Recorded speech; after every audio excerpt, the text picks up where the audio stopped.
Kamu masuk surga bukan karena amalmu. Kata Nabi, kamu masuk surga bukan karena amalmu, bukan karena ritualmu. Wow. Lalu sahabat bertanya, engkau ya Rasulullah juga masuk surga bukan karena ritualmu? Bukan. Terus kenapa? Illa ayyataghammadani Allahu birahmatih. Aku masuk surga karena kasih sayang Allah. Jadi kalau kita beramal beribadah itu karena kasih sayang Allah, kan beda dengan karena ketakutan. Mohon maaf jangan tersinggung. Mungkin mental kita mental kuli. Kuli ini tidak hina. Karena mereka adalah orang yang tulus ikhlas bekerja. Tapi mental itu kan kalau saya dapat kerja ini saya dapat apa? Padahal sebetulnya kalau dikumpul semua ritual kita itu untuk menebus surga Tuhan, surga Allah kan tidak tertebus. Bagaimana mungkin seorang Abdul Somad yang hidup 63 tahun, potong tidur, potong kerja, potong ini, berapa persen dari ritual ibadahnya untuk menebus surga yang kekal selamanya? Kan nggak bisa. Terus masuk surga itu kenapa? Karena kasih sayang Allah.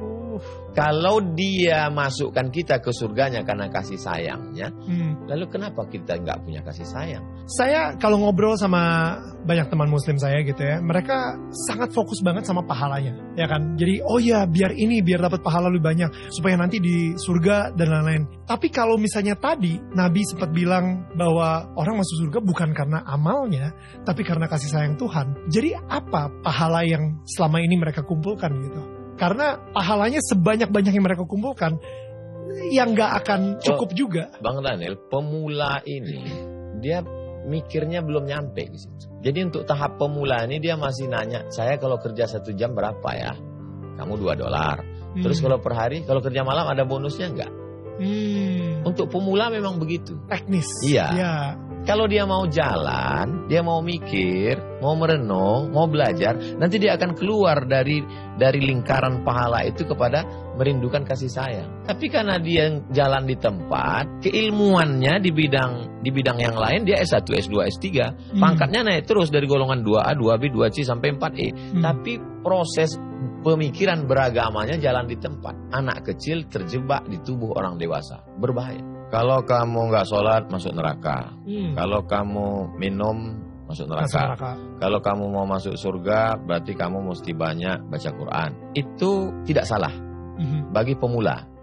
Toh kita juga dulu diajarkan orang tua kan begitu. Nanti kalau kamu juara kamu dapat hadiah ini. Kalau kamu nggak naik kelas subsidi silang putus. Pemula. Tapi setelah kita dewasa kita tidak lagi melihat itu. Semua kita berikan kepada orang tua, kenapa? Cinta. Ambillah ini semua, Mak. Apa yang mau nih ambillah. Kenapa?